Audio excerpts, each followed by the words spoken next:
5, 4, 3, 2, 1. A referee's whistle pierces the silence.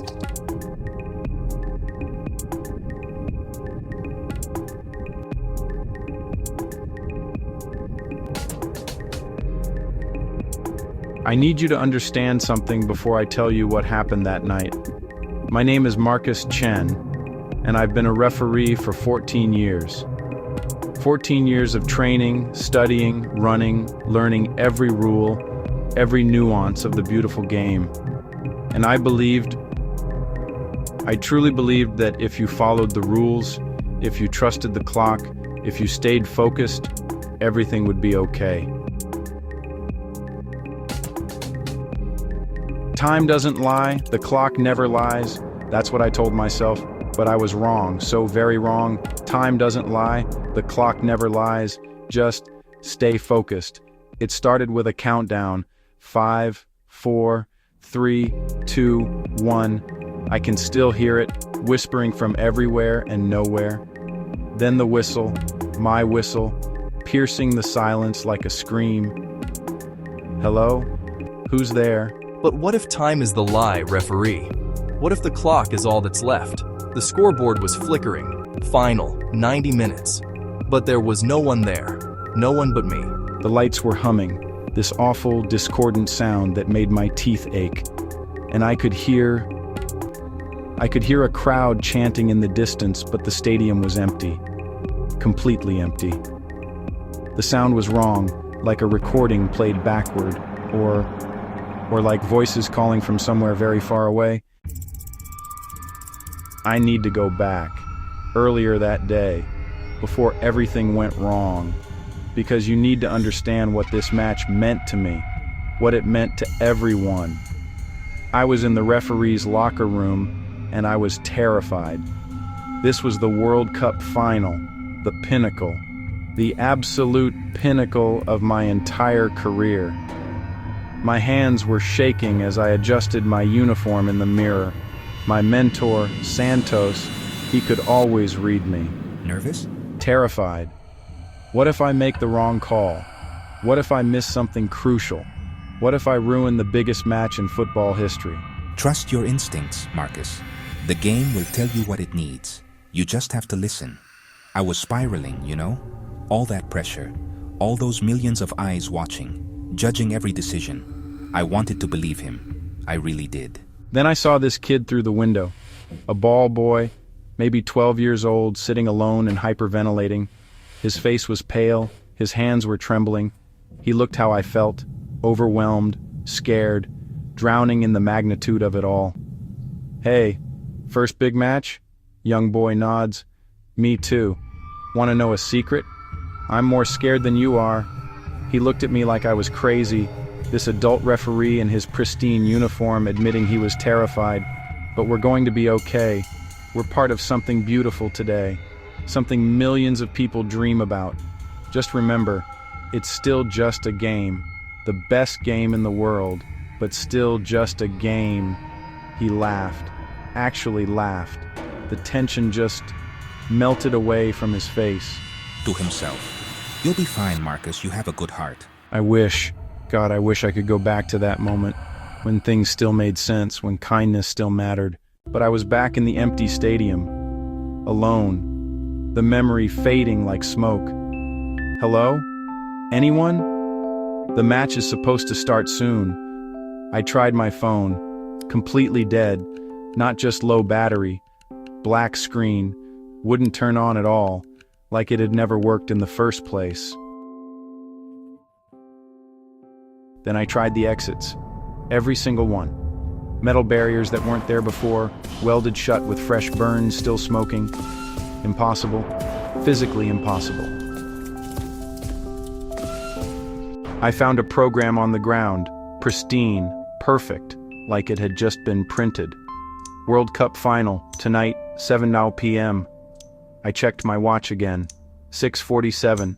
Still 13 minutes until kickoff. 13 minutes. But where was everyone? That's when I heard it. The roar of a crowd, building like a wave. No, not yet. I'm not ready. Starting soft, then growing, growing, until it was deafening. I spun around and the stadium was full.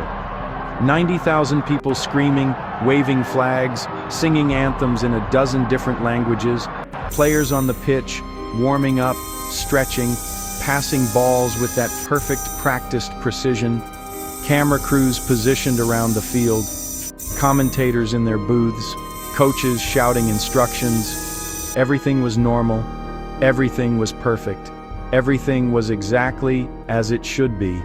I was back at the center circle with my whistle in my hand, and I couldn't remember how I got there. Did I black out? Was I having a panic attack? Had I imagined the empty stadium, the sealed exits, the mysterious groundskeeper? Was I losing my mind?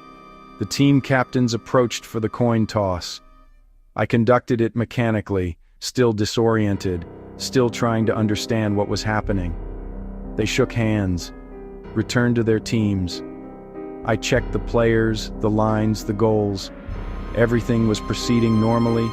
The crowd's energy was electric, alive, real. I could feel the heat of the lights, smell the fresh-cut grass, hear the individual voices in the chorus of noise. The clock read 6:58, 6:59, 7 o'clock, time for kickoff. This was it. This was the moment. I raised the whistle to my lips, took a breath, and blew.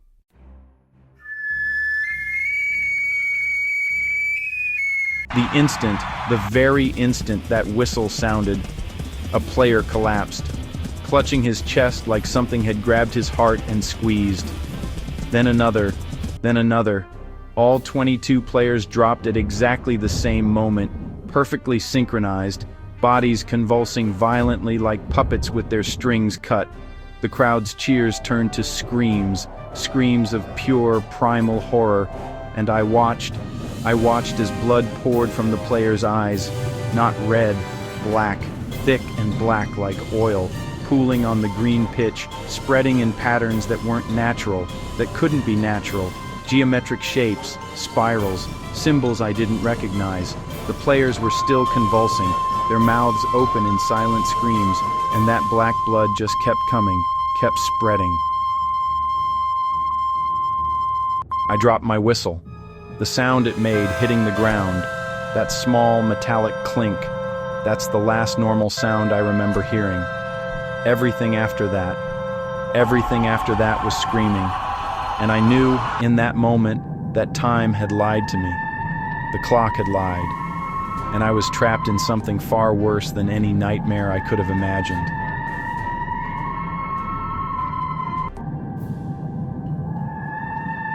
Five, 4, 3, 2, 1. A referee's whistle pierces the silence. No. What is this? It happened again. The countdown, the whistle, and I was back at the center circle, standing in an empty stadium at twilight.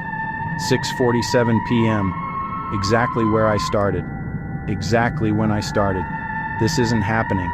This can't be happening. I tried to convince myself I'd had some kind of episode, a panic attack, a hallucination brought on by stress, but I could still smell it, that black blood. I could still hear those screams echoing in my skull. Who are you? What do you want? You already know what I want, referee. The question is, what do you want? I want answers. I want to know what's happening to me. You want to go back. You want to make the right call this time. But which call, Marcus? Which moment? There are so many to choose from.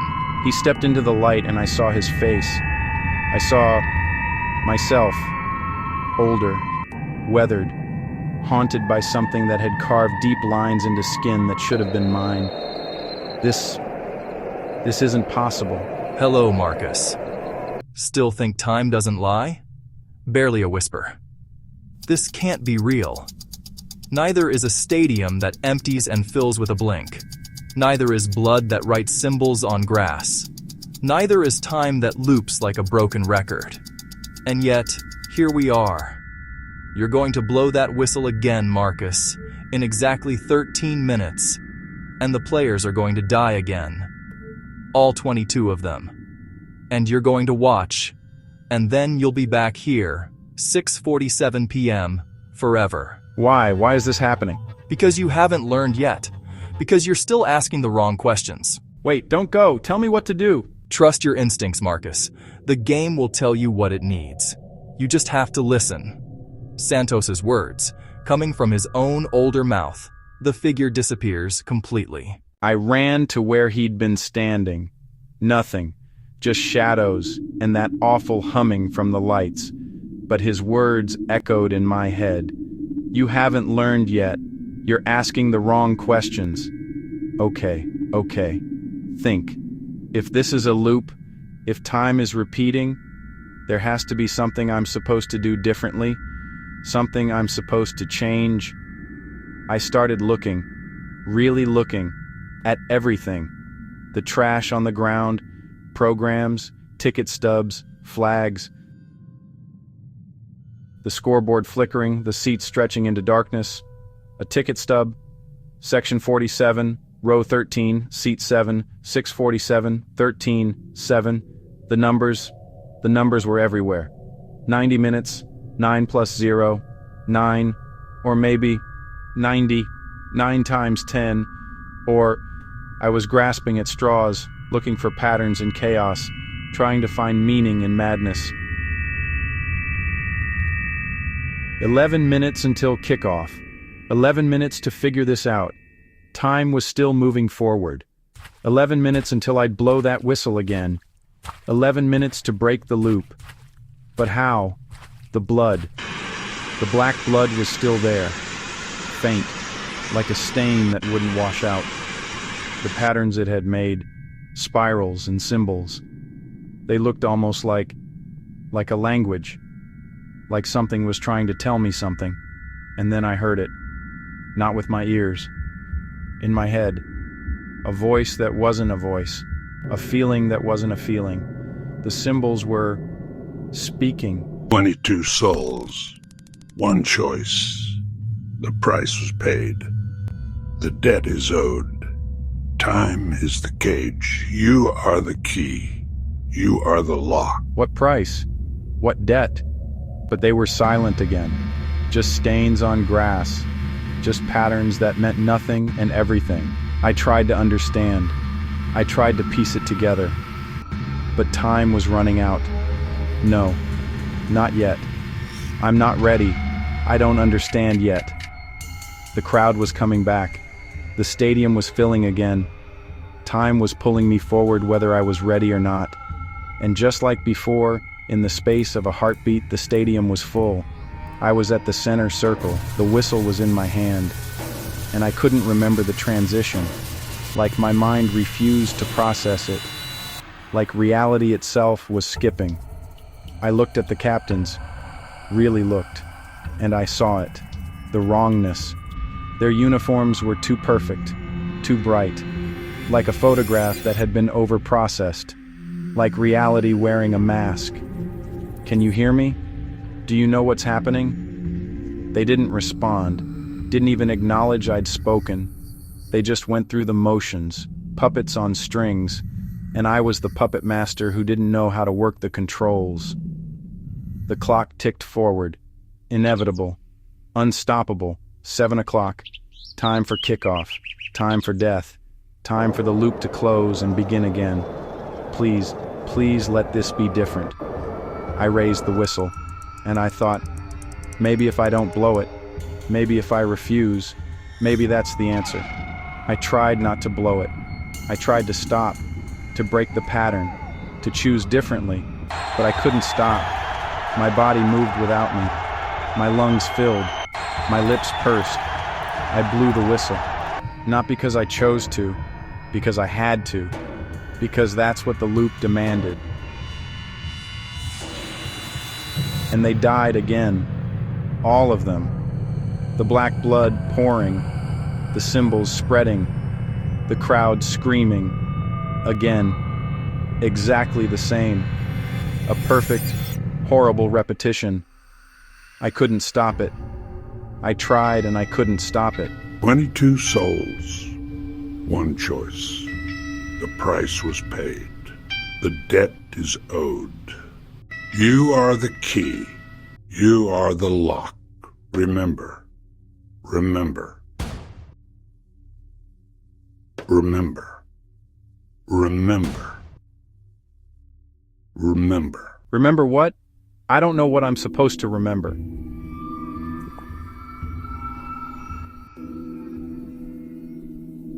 Five, four, three, two, one. Third time. Or was it the fourth? The fifth? The 100th? Time was losing meaning. Each loop felt like the first and the last. I was drowning in moments that wouldn't end. I can't do this. I can't keep watching them die. I wanted to give up, to just sit there and let time wash over me, to stop trying, because what was the point? I couldn't change anything. I was powerless. You're asking the wrong questions, Marcus. Then tell me the right questions. Then, from the tunnel, nothing. Just silence. Just me. Alone with the question I'd been avoiding. The question I was too afraid to ask. What if this wasn't about the players? What if this wasn't about the match? What if this was about me? What if I was the one who needed to die? The symbols had said it. You are the key. You are the lock. Not the players. Me. I was the price. I was the debt. And maybe that's what I'd been running from all along. The truth that some debts can only be paid in blood. And this one was mine. The last match has no winner, only witnesses.